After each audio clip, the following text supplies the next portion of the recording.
Good afternoon, everybody. Welcome to Interviewing Wednesday. We're glad you're with us today. It's June 14th, 2023. Please note this event is being recorded and is currently live on Facebook. The recording will be on the Career DFW Facebook page and the Career USA YouTube channel for others to view in the future. By participating in this event, you give consent for your name and picture to appear. Please note that any comments you put in the Zoom chat window will not appear in the recording. For those people on Zoom, if you have any questions throughout the presentation, please just put them into the chat window. For those watching on Facebook, thank you for joining us this morning or this afternoon. And any questions you have, just put them in the chat window.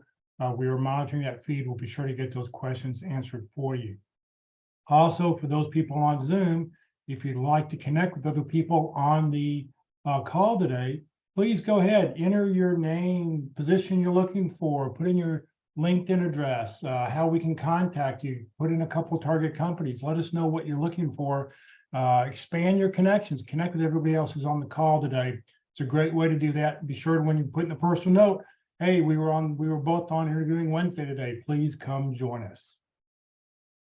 All right, well, before we get started, I'm going to let Walt tell us a little bit about the Interview Success Workshop. Good afternoon, Walt. Oh, you're muted. Well, I clicked on it. It just wasn't pointed at it. That's okay. I'm in training. I've been working on this for 3 years, and so I haven't received my certification yet. But anyway, welcome to today's pit crew. And let me tell you a little bit about the Interview Success Workshop. While the pit crew is a mock interview, and you'll hear more details about that, the Interview Success Workshop is more of a learning interview than it is a regular interview. I call it the learning interview because its focus is on learning. It's not a mock interview. It's not one that's a trial or a test. You will get an interview and you'll get a video for your interview, but it's very informal. Only do 1 or 2 people at a time. You have to be registered to attend. Look me up on LinkedIn under Walt Glass. My About section gives you more details about the workshop. But there's a Yahoo email address there just to send me and say, I'd like to register for the workshop. I'll send you some dates that are available and we'll get you on the schedule. All that's really required for the workshop is a job description. It can be real or a sample or something that you're chasing. It basically has to say, here's what I'm pointed towards. And so we're looking for answers relevant to that particular job. So it can be just a sample one for the kind of job that you're looking for. I also like to have your resume because then I can learn something about your background and I can use that to help do a better job in our discussion as to how we might respond in a learning manner and in a selling manner. So the selling part is selling who we are, what we do, and how we help. When I basically blew an interview back in 2000, I can't believe it's been 23 years. I did a deep dive into interviewing. What are companies buying? What are they looking for in candidates? What was I looking for when I was interviewing and hiring people over the years? And it came down to who we are, what we do, and how we help. That likability factor, the characteristics that we have, the personality we have, and the way we work, the way we like to operate.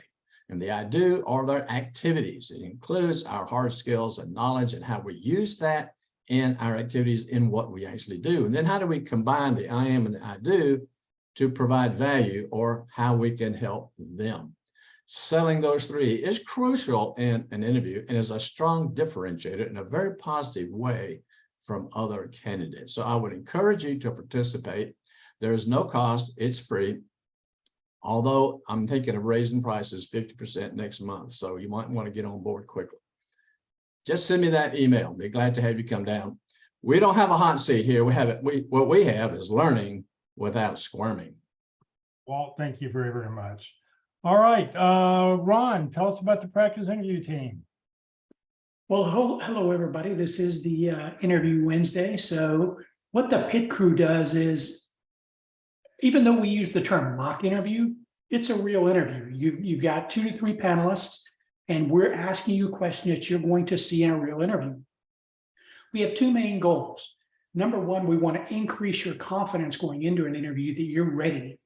And then number 2, we want to make sure that you know how to give differentiated answers so that when you leave that interview your resume and information go into a separate stack that this person, that the interviewers say, that person fits our needs better than somebody else, okay? Now, all of our panelists have been hiring managers before, so they've actually had to hire someone.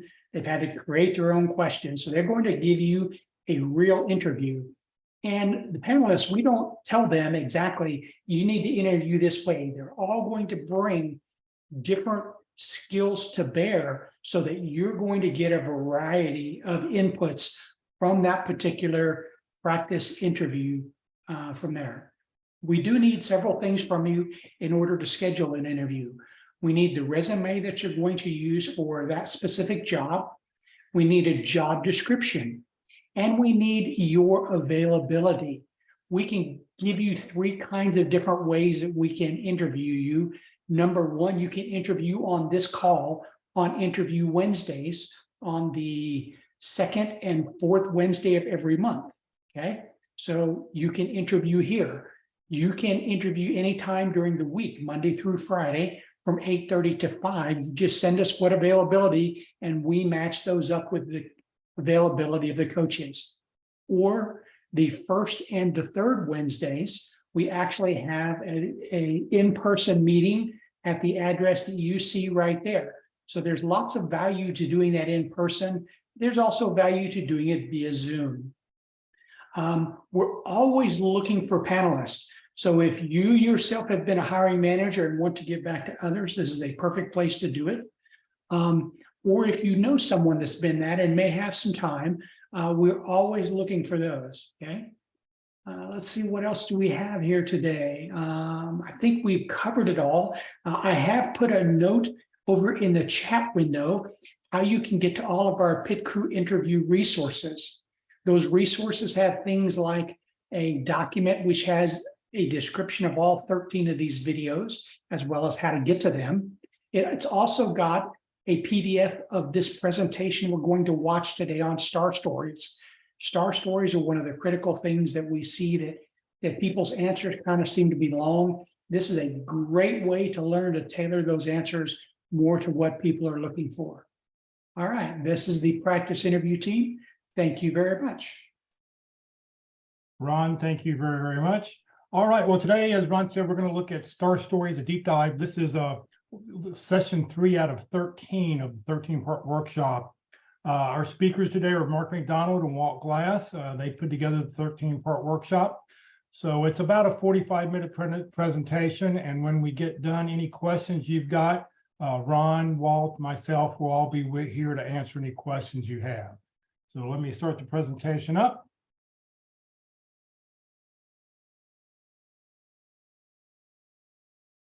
Okay, so let me do my part about STAR stories and the basics.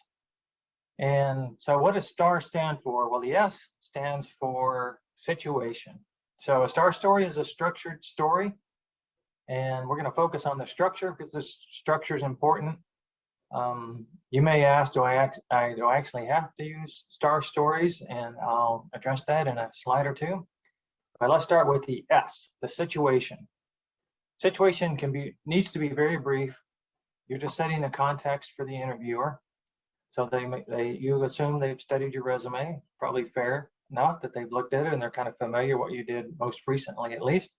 So you want to say where you're working, what your job title was, and what your role was. And that's about it. It could be just a sentence.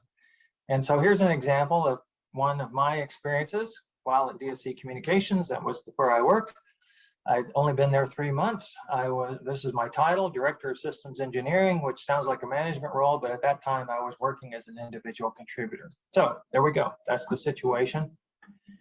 The T part of a STAR story is the task. And the task is what you and or the group you were working in set out to do, whatever the goal was, whatever the objective was. And that again can be very brief as well. And so just kind of continuing this, I was working as an individual contributor in a group that was exploring the feasibility of doing something here. I wrote it down. And so then my task was to assess the backplane portion of the product. So I put this into context as well. I was in a group of people And then I talked about what my particular task was that I'm focusing on in this story. Then the action part is what action that you took, okay? Not the team, but what you did. And I'd already set this up by saying my task was to do. And so here we go. And so I did that in the usual way, but I also took the extra step of ordering and reviewing the schematics. The schematics is the build instructions for this particular product.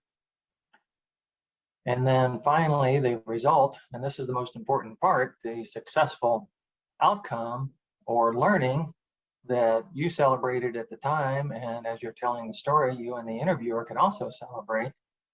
And in this case, I saved the company a lot of money because I discovered a discrepancy in the build instructions of that product. And I didn't put it in the story here. There's lots of other details behind this, but I might add that it was about to go into production. So it would have been a real debacle to actually get this thing out in the field with the discrepancy in its design. And so saved the company a lot of money by avoiding that, which I conservatively estimated to be $4.5 million. And if they should ask, I would be able to tell them exactly how I came up with that number. So here it is, a STAR story that's 1 minute to deliver, 110 words and 1 minute to deliver the story about my extraordinary attention to detail. So while at DSC Communications, it was my third month there as Director of Systems Engineering, I was working as an individual contributor in a group that was exploring the feasibility of producing an international version of a very successful product for the North American market. So my task was to assess the backplane portion of the product, which I did in the usual way by reading the specifications and by also taking the extra step of ordering and reviewing the schematics. And as a result of my attention to detail in this regard, I discovered a discrepancy in the design of the backplane that saved the company several $1 million, estimated to be on the order of $4.5 million. So that was 110 words and 1 minute to deliver. So let's continue with the basics, because here's the first question that people ask: how long should a STAR story be?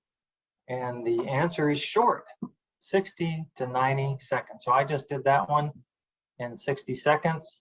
90 seconds is as long as you ever want to go before you tell the result, right? So you want to get to the result by, the end of the result by 90 seconds. Partly, there's several reasons for this. From a strategy perspective, you may not have a direct hit on what they ask, so you don't want to talk too long. They may just be perfunctorily interested in this topic. So if you spend 4 or 5 minutes talking about it, you've wasted 4 minutes.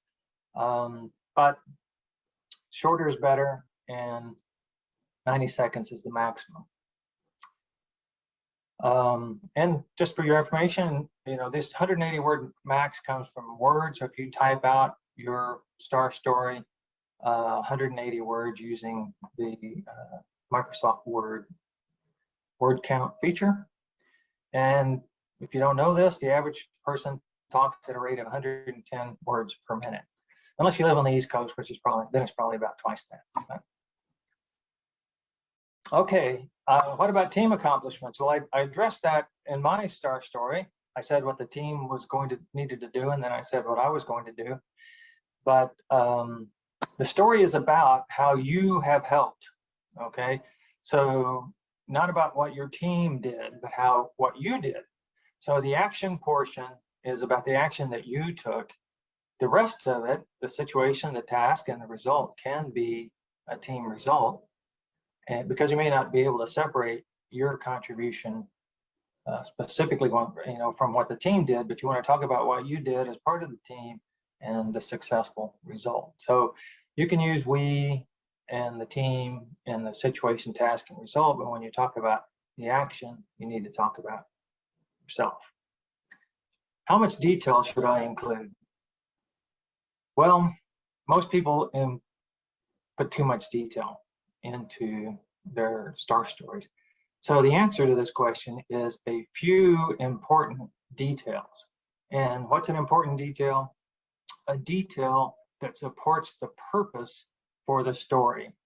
So one achievement can have star story variations that illustrate different results. So the story that I told illustrated my attention to detail. I can use the same story to talk about an extraordinary commitment, because I did that backplane review in about 6 or 7 days. It was a lot of long hours collecting all of the information. So even though this one little attention to detail item saved the company a lot of money, there was a lot of little details that I had to check in that story or in that situation. And so I can use that same story with a different purpose. The purpose is to illustrate my extraordinary commitment. So I would probably leave out or add some different details to support a story about extraordinary commitment. So a few important details should be included. They make the story more interesting and more believable. They build credibility, but they don't cloud the issue with unnecessary details. And Walt will go through this in his portion, but the way you do this is you write it down. You write it down, and then you get it down to 180 words. And as you go through the process of shortening it in time, you'll decide on what to leave in and what to leave out. Just remember, most people add too many details. Okay, which results are more effective? Okay, this is a good one. Not all results are equally effective. Dollars are the best. You'll get a lot of interest from interviewers if you've got a story where you saved the company a lot of money or you brought in a lot of revenue. Then followed by numbers or transactions, and time is a number, okay? But these are details, saying that I did 150 travel arrangements in a month. That was my average. That's seems like a lot of productivity, yeah, as opposed to somebody who does 30 or 40. Percent is third most effective. So a 10% increase, if it's from 1 to 10, that may be a lot. If it's from 10 to 100, that may be great. If it's from 100 to 1,000, that sounds a lot better, So if you need to use percent because you don't have any other way, maybe this is the way it was tracked, then you need to put it into context, okay? So what the base was and then what the percent improvement was. And so coming from a low value to, a slightly bigger value, like from 1 to 10, is not as big a deal as going from 100 to 1,000, right? So you need to put that in context to illustrate how valuable it was. And then the least valuable is just qualitative, but if that's all you've got, then you can use that. And qualitative would be something like, after I did this, things were a lot better, or they were a lot more efficient. And but you can't really put a number to it. So I'd work hard to try to put a number to your effectiveness, to your results, as opposed to just using qualitative values. But that can be helpful if that's all you've got. Okay, tell me about a time. So most star stories start out this way. Tell me about a time when you had a boss, that when you disagreed with your boss.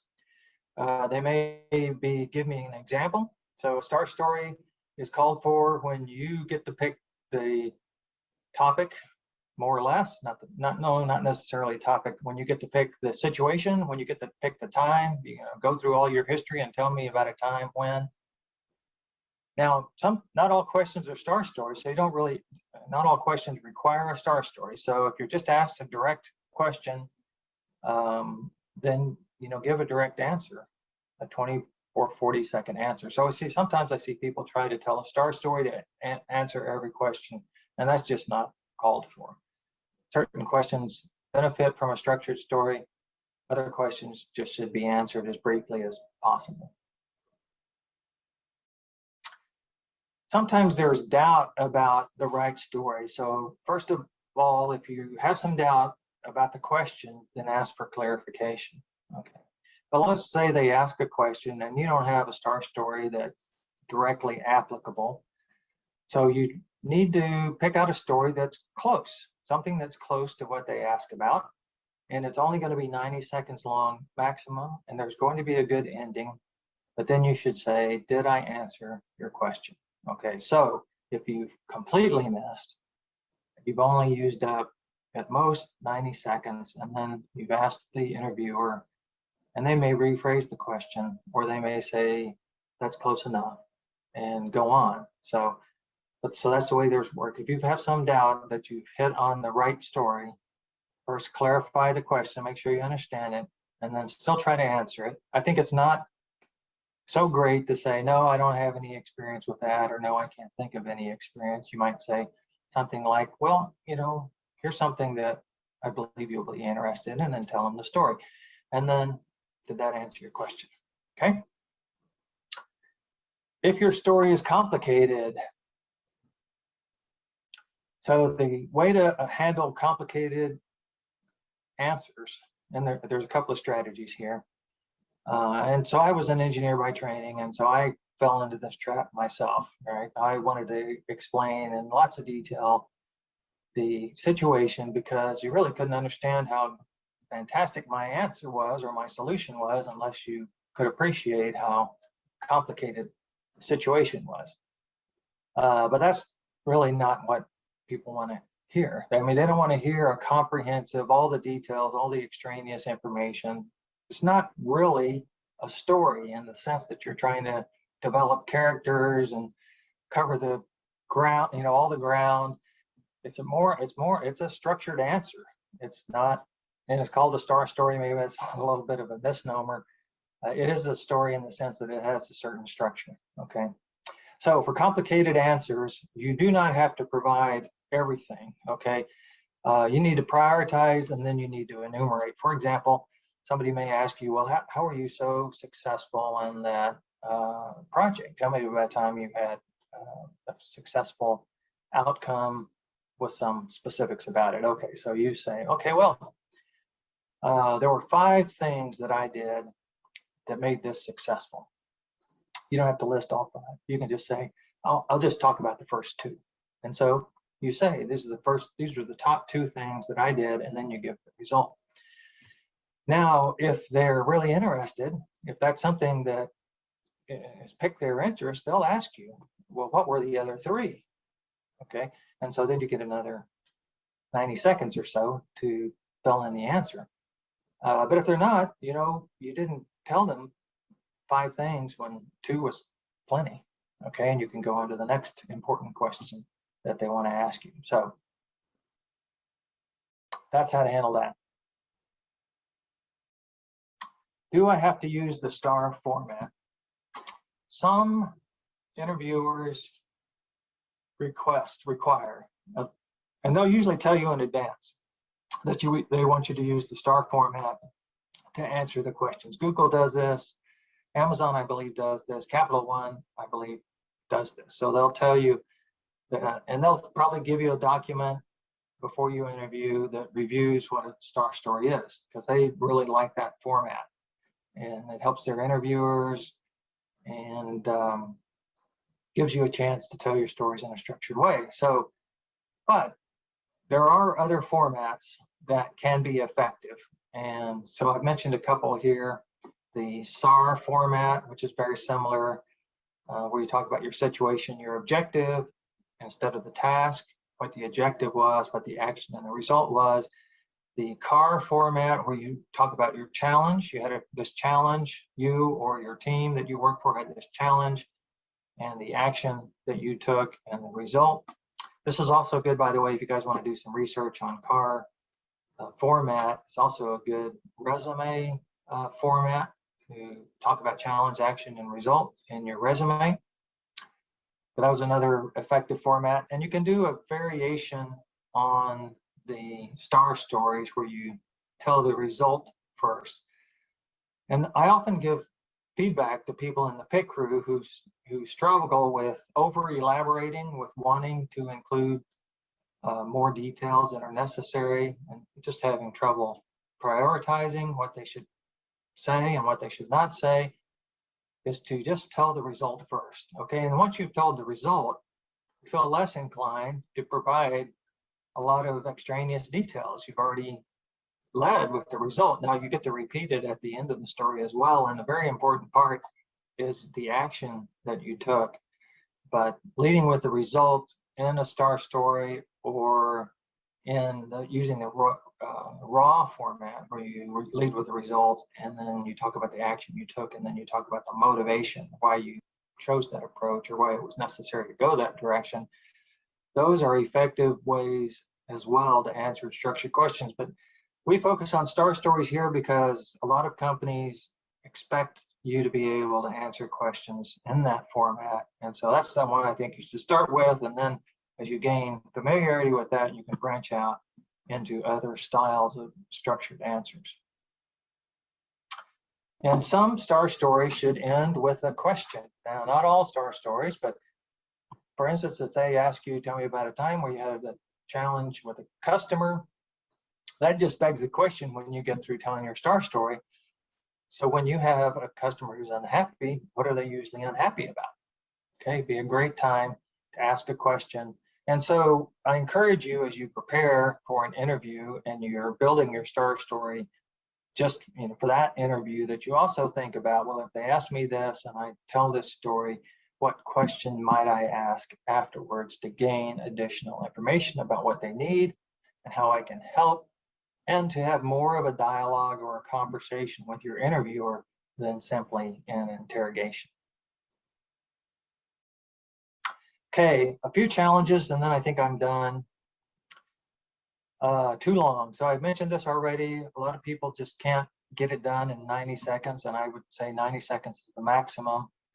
And that's typically because the situation is too involved or the action is too involved and they want to just tell the whole story. So if you're having trouble cutting down the length of your stories, it's okay to leave parts out and tell the interviewer that you are. Okay, like I mentioned, if you did 5 things, you just say, I'm just going to mention here the first 2, or the 2 most important ones, and then you just do those 2 and see if the interviewer wants to hear more or not. Some people get so wrapped up in telling the story and the results, the very last thing, they leave it out. They end the story with what I did, and people have this problem with their resume as well. The resume would be full of things they do or did, but not talk about the result of those things, not talk about how it helped. And so this comes out in the interview as well.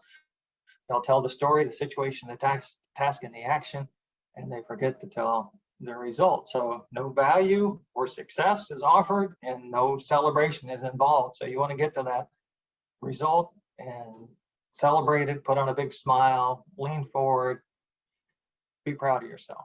But if you forget to tell the result, that's not going to work. Too much we. Yeah, a lot of people have been taught that there's no I in team, and that's true. There is no I in team. But when you're interviewing for a job, it's about how you can help. So you need to describe how you helped in the past, and it's got to be, my part was, or my task was, or my contribution was, or I did this, or I did that. And but the rest of the story can give due credit to the team, the environment that you were in. Okay, here's a good one. And so I talked about, how much detail should you put in a star story? A few important details. Some people answer their questions very generically. It's almost as if they're trying to teach, kind of professorial, a generic answer. Well, if I had this problem, I would have done this and this, or to solve this problem, you do this first and that second. So it's not personalized and it's not specific to a real situation. And that's a big mistake. It's not at all credible.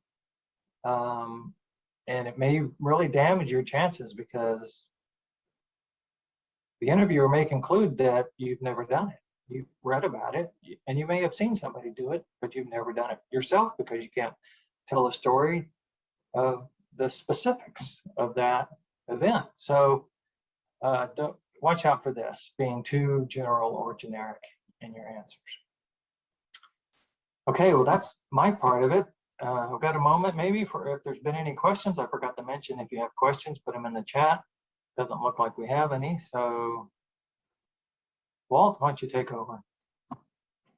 I'd like to back up for a moment. One of the differentiators that I include in the interview workshop is when you answer your questions, whose frame of reference are you in? 99% of the time, it's in our frame of reference. And so the suggestion is to say, well, we need to include the interviewer's frame of reference. What are they thinking? What are they looking for? Why this question? Why now? Why from this person? And why this point in the process? So I want to do the same thing here with Star Stories. Let's back up. Let's look at the hiring company and look at their side of things on the Star Stories, and we'll talk about that briefly. So this came about with behavioral event interviewing. It started back in the 70s, and it was really came out to be, so I really need to figure out how I can tell in an interview whether a candidate can actually do the job. Now, it's a little bit broader than that. It's, do they fit in here? Can they do the job? And can they achieve the results that we're looking for? But basically speaking, if you can relate instances where you've done these things, I'll feel very confident that you can do the same things here. So that's how it was born.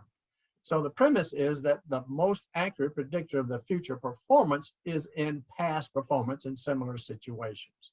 So that's why we get asked these questions. If you can't tell a story about doing that, that means you haven't had the experience. And so that's one of the basic things that they look for. But then they want to know how you think, how you approach, who do you involve, all that sort of detail in a very brief and concise way. So to do this the way you would do it if you adopt behavioral event interviewing as your interviewing style, you would determine the competencies for a job. And you say, what are the knowledge? What are the skills? What are the abilities? What are the characteristics that we need in a person to be successful in this role? So they would write them out, put them down, and say, okay, these are the essential things that we're looking for. And what behaviors are important or strategically critical. So when I do my job description now, I can include these types of items in the job description to say, okay, I'm targeting the right kind of person. I should get the right kind of applications or the right kind of people that fit these kind of qualifications. So that's why our interviews always stress to be everything in our resume and everything in our interview is relevant to the job. Not all of it's found on the job description. It's a starting point, but we want to at least find out what they're looking for and how we can help them in that in the interview. So once they get those, they select it, prioritize it, and put it in the job description. So here's an example of some competencies, and I'm going to drop a little file in the chat window right now that you can look at your leisure.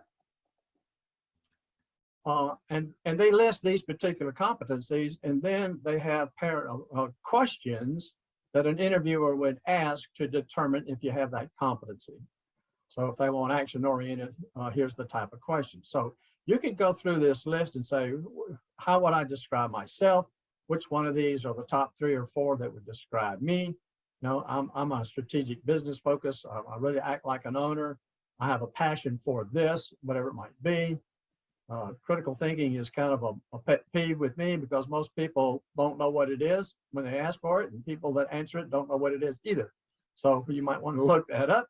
But what are the ones that fit me, and what kind of questions might I expect to do that so that I can generate a star story for my competencies based on what relevancy I know, right?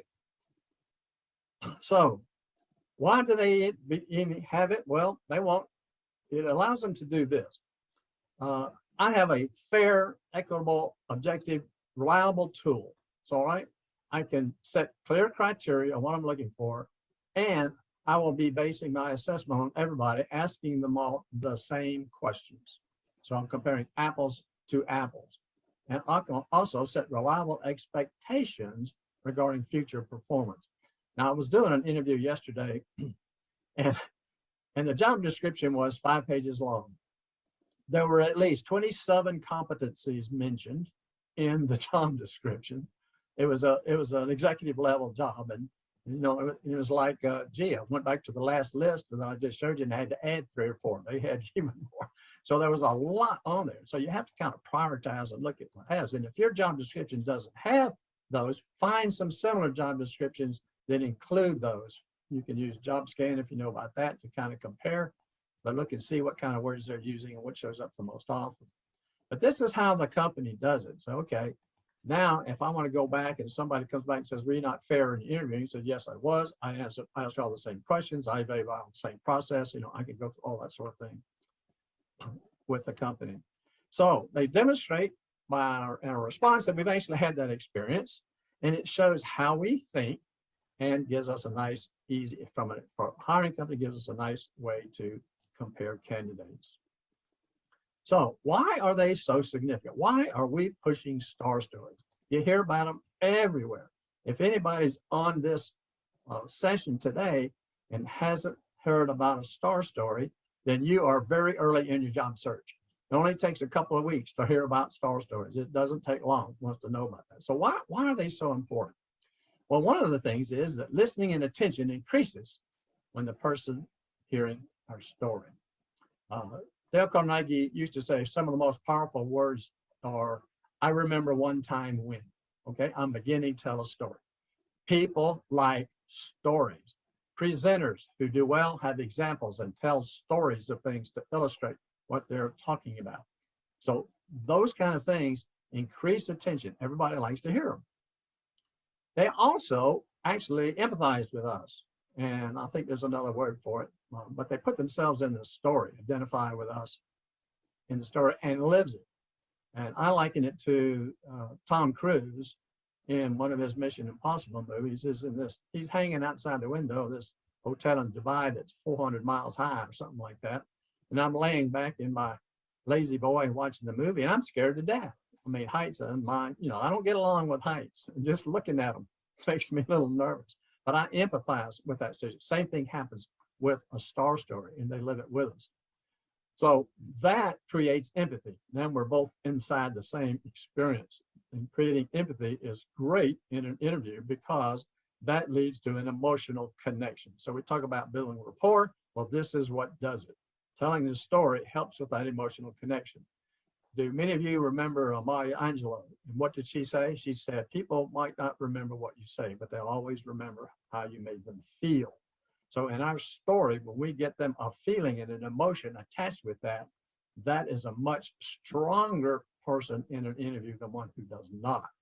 So the other good thing about star stories is that we all want to know what happened, all right? So if I told you, I said, well, one time when I was the account relationship manager serving colleges and universities in Texas, I had a CIO of one school accuse me of bait and switch, all right? Does that pique your interest? Would you like to know how I handle that? Does that say, oh, really? What did you do? What happened? How did it come out? What did you do? Okay. And the story doesn't end with I was fired. No, it was a much better success story than that. So we all kind of want to know what happened. And that's one of the reasons we like to put the R last. However, there are times when I definitely say put it first. And that's when they're not asking for star stories. And you might answer a question with their answer, just like Mark was talking about. You give an answer, but you might say, would you like me to tell you about a time when and you give the R in your star story? Because when they're not asking them, that's a way of asking them permission. In other words, I want to stay on their agenda. I just want to change it. Would you like to hear about a time when I did this? Those have to be really brief because most of the time they're going to be polite and say yes.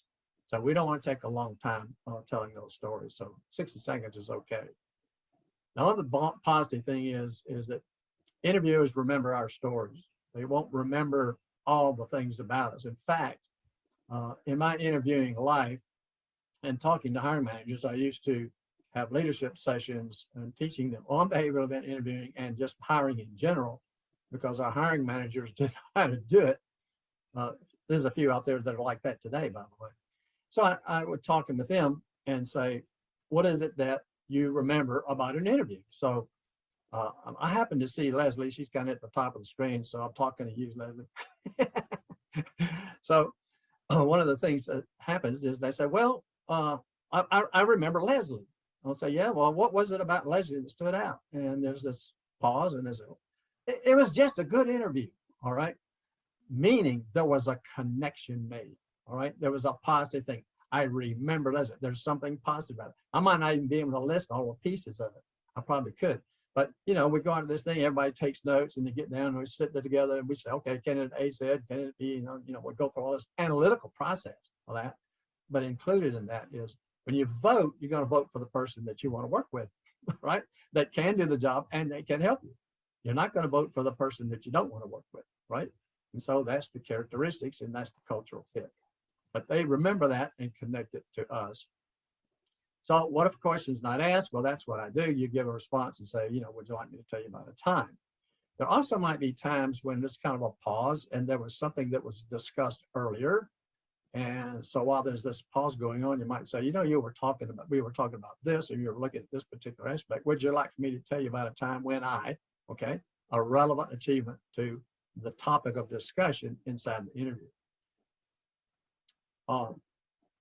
Just for aiding you in brevity, I'm giving you some starter sentences to help you be brief.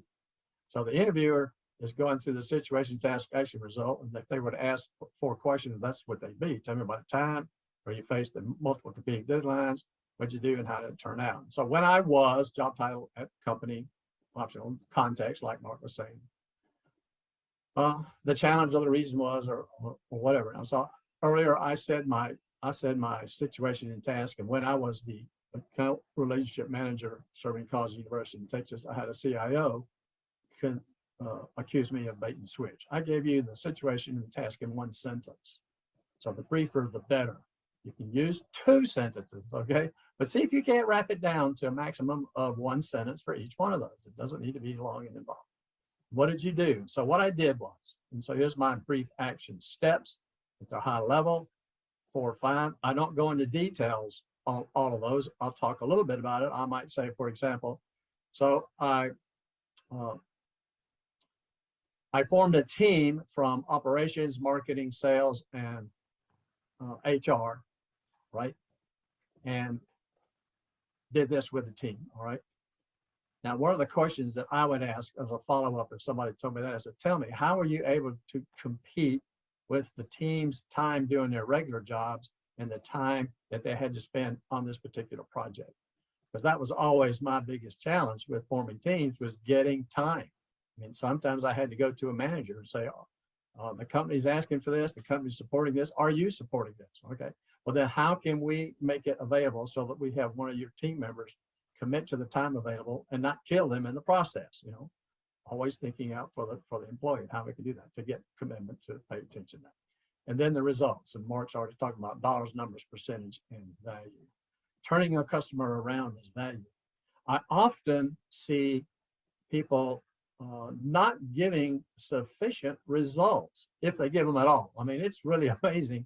Mark mentioned it, how people tell a story and they don't give a result at all, or they say, and everything came out okay, and that's their result.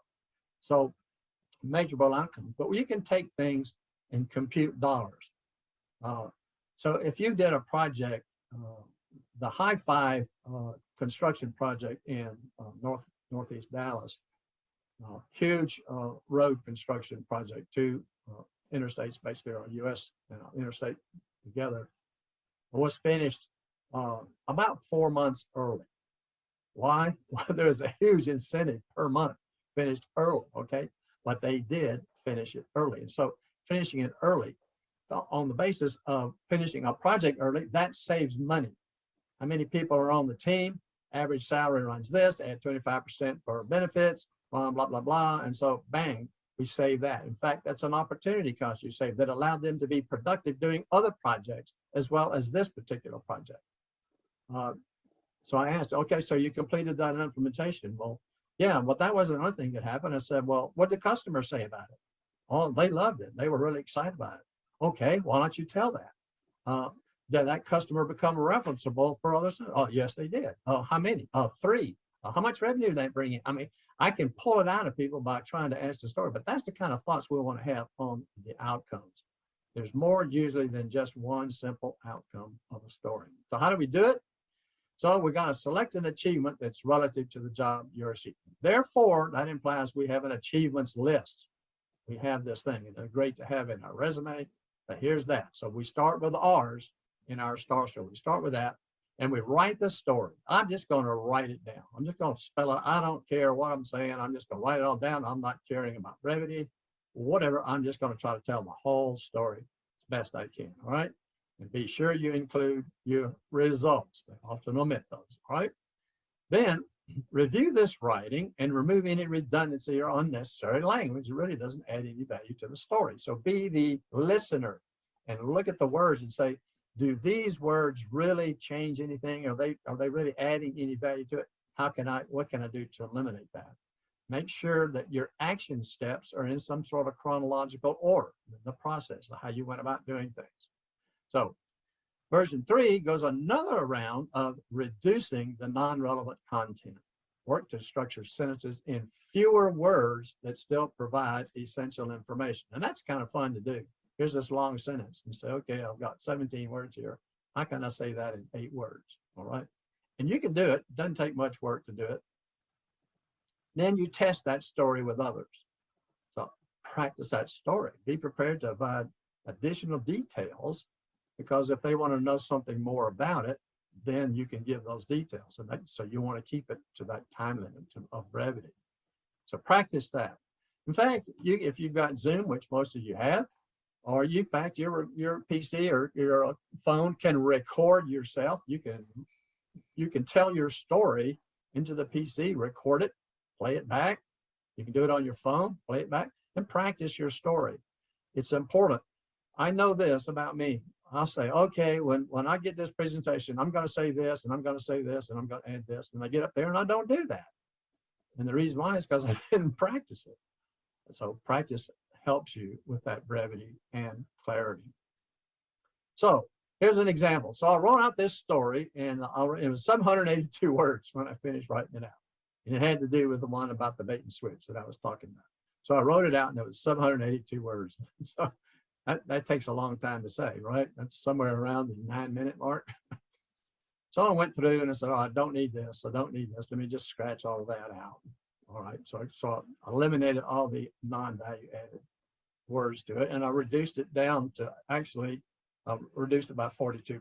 And so now I'm down from over 900 words to 452. So now I'm into version 2. So now I want to go through there and I'm going to remove content, make shorter stories. I want to organize it all in the star format.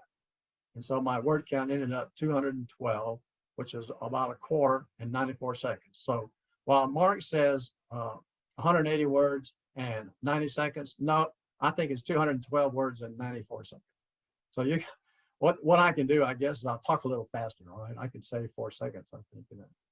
But you see the idea is to really, interviewers love conciseness. We talk too long. We do it. I do it all the time.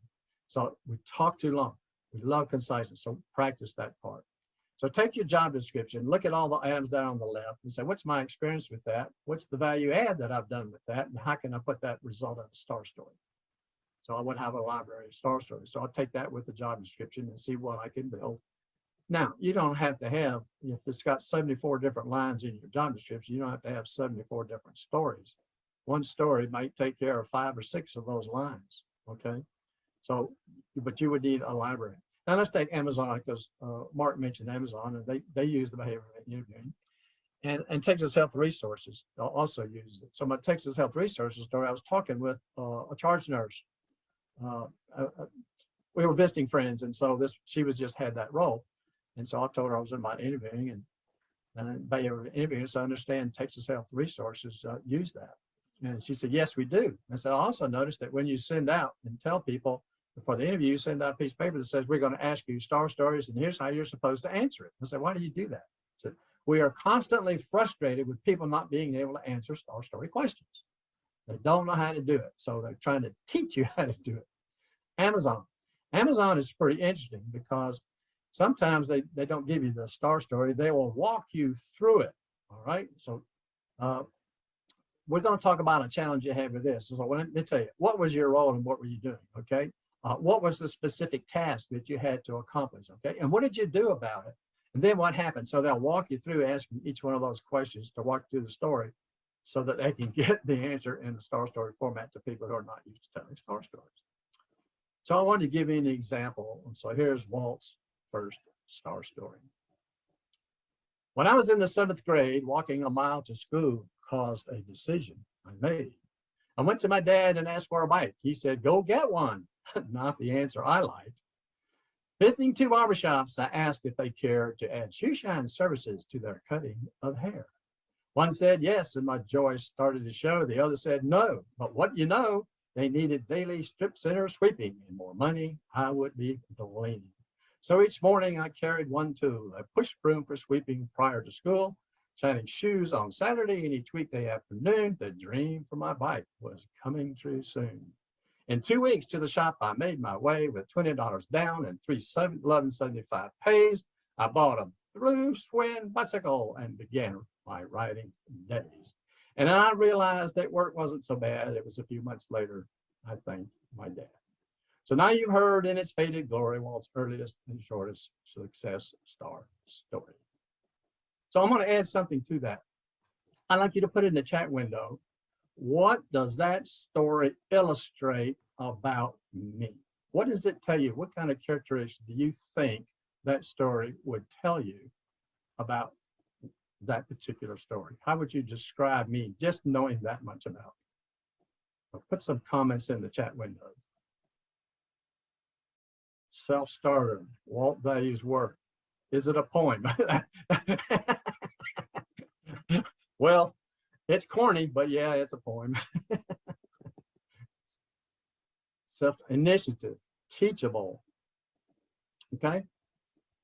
So there's some things that come out. So I might at the end of this, and some people talk about this, and you know, what I learned from this story was I learned how to have initiative.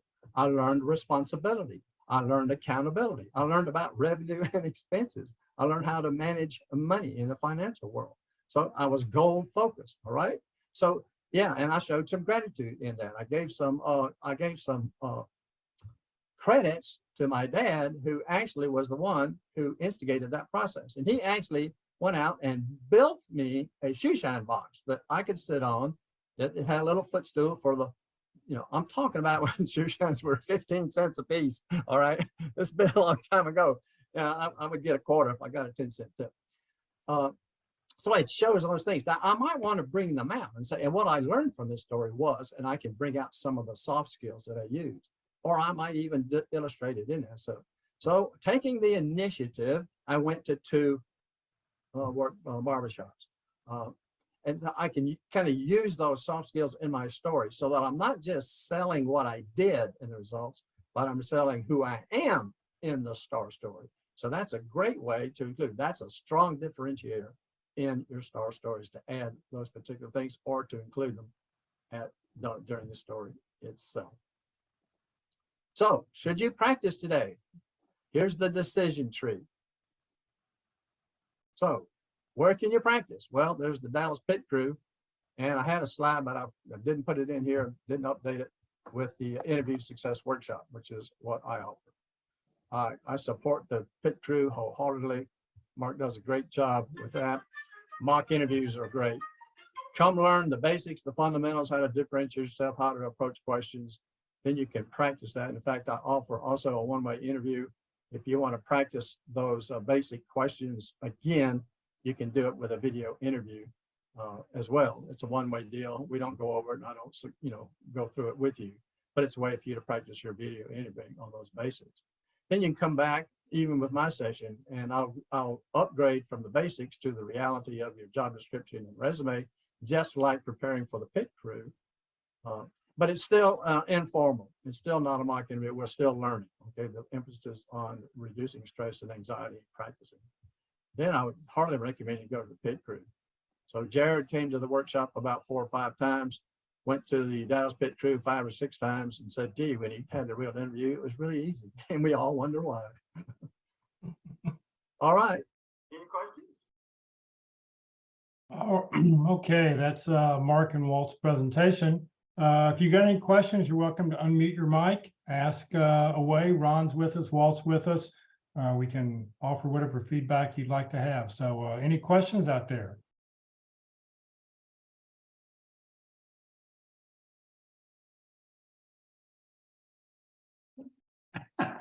Just as an FYI, I noticed that Walt, or one of you, I think it may have been Jeff, put the competency-based interview questions and the characteristics there.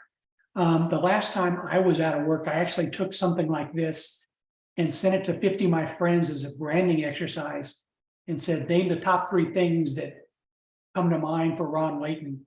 So I could actually use that when I sent cover letters of, this is what people say about me, and actually know that that was a true statement. That's a good use of it. Any other questions or comments? I have a question for the group. How many of you have a library of a few star stories? So raise your hand, or you might want to turn on your video so I can see you and you can wave at me. Indicate that. Do you have that library? Do you have your list of achievements? And do you have do. some star stories? Okay, Kathy, thank you. Yeah. You know, what I always like to recommend to everybody is grab a index card. At the top of it, put your bullet point, put STAR down the side, and then give us one sentence, what the star was, what was the task, what was the action, what was the result. And then that way you can flip through. I mean, if you want to use the raw method or stars method, you can do different methods, but at least you've got them written down, and it makes it easy to sort of review before you're going for an interview. And you can take them with you, they're easy to read. And when you write something down, there's 2 things in your brain. One, you're thinking about what you're writing, and number 2, you're actually physically writing it down. And when you physically write it down, it helps embed it into your brain a lot better than just sitting there and typing it out or something. So if you got some index cards, you know, just use index cards to put all your star stories on.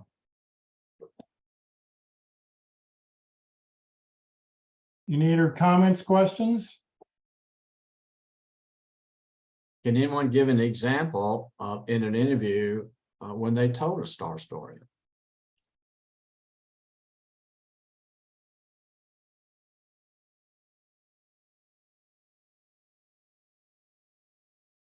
Everybody's being very quiet today. Okay, for those of you that are still in the room in front of your computer,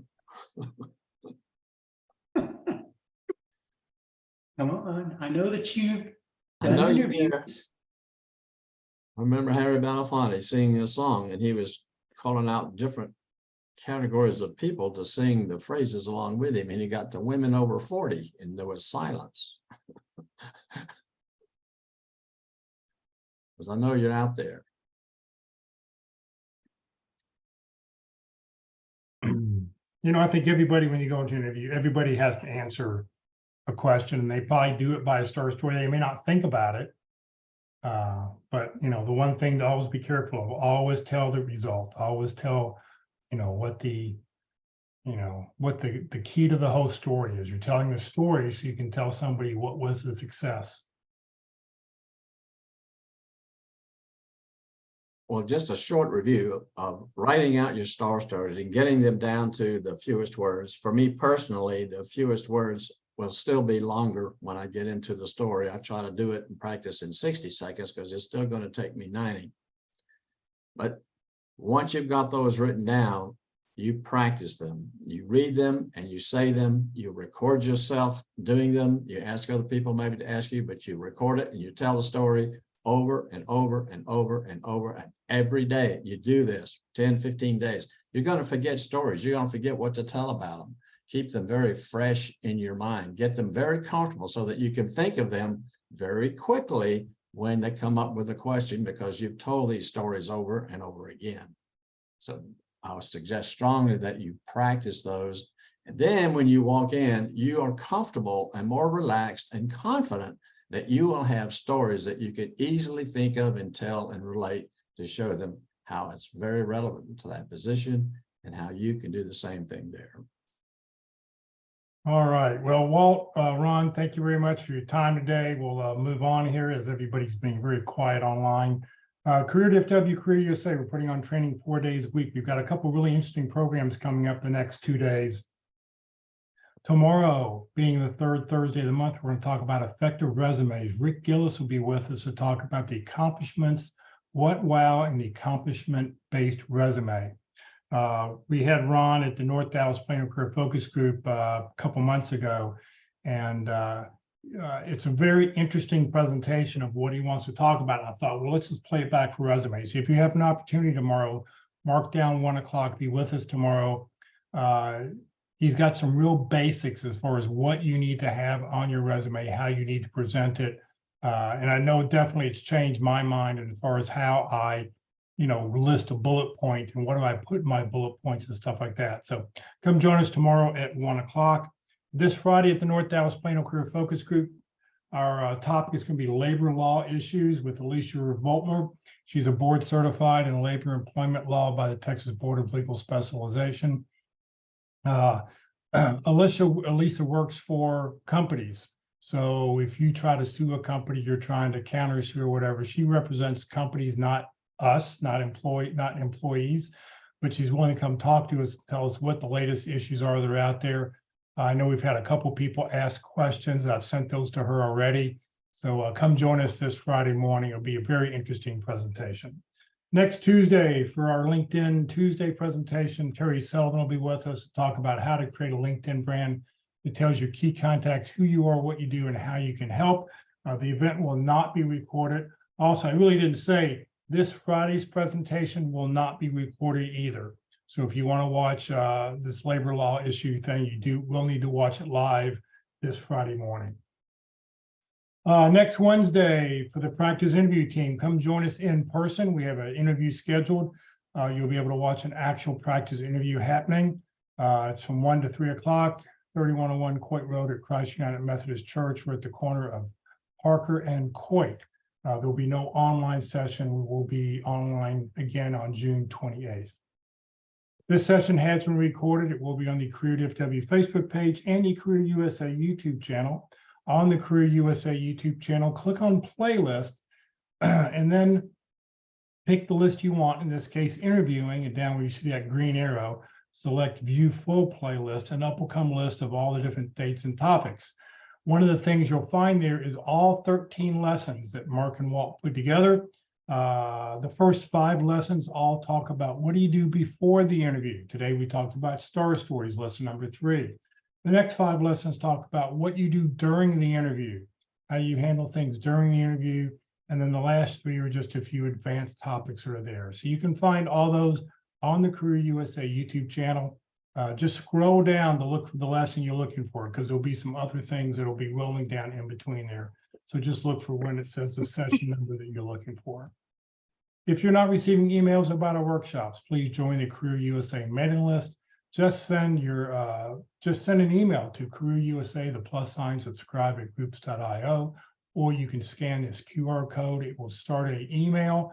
All you have to do is hit send. You don't have to put anything in the email, in the body of the email. Just send an email, blank email to this address, and we will get you on the mailing list. You'll never be spammed, but what you will get is the topic of the day, the title of the day, and most importantly, the Zoom link of the day. That way you can join us live every day. Please remember, Career DFW are a 501c3 nonprofit organization. Everything the PIT crew does, all the volunteers of the PIT crew, all of our speakers were all volunteers. Everything I've done over the last 14.5 years has just been to help you land your next great opportunity. So thank you very much for joining us today, everybody. Walt, thank you. Ron, thank you very much. For those who are with us today, thank you very much for joining us, and we will see you hopefully tomorrow for a very interesting presentation on resumes. Thank you.